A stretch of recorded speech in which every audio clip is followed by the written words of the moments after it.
मेरी तरह तुम भी कभी এটা হলো আমার ঘর। प्यार करके देखो এখন বাজে প্রায় 12টা।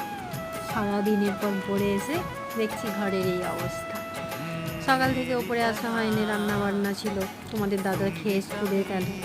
তারপরে এখন বিছানা গোছ করছি। বিছানাটা গোছ না হলে মনে হয় সারাদিন কিছুই করিনি। এই আস্তে আস্তে বিছানাটা গোছ করছি। তারপর গোছ করতে করতেই দেখবে আমার ছেলে চলে আসবে। প্রচণ্ড বদমাইশ আমার ছেলে। ওই চলে এসছে, বলতে না বলতেই চলে এলো। দিয়ে ওকে নিচে পাঠিয়ে দিলাম। দিয়ে ওর কটা জামা কাপড় রোদ থেকে তুলে এনে এখন ভাঁজ করছি। তারপর নিচে চলে যাব একটু পরেই, ঘর গোছানো হয়ে গেলে। নিচে গিয়ে আবার যথারীতি যেই কাজে সেই কাজ।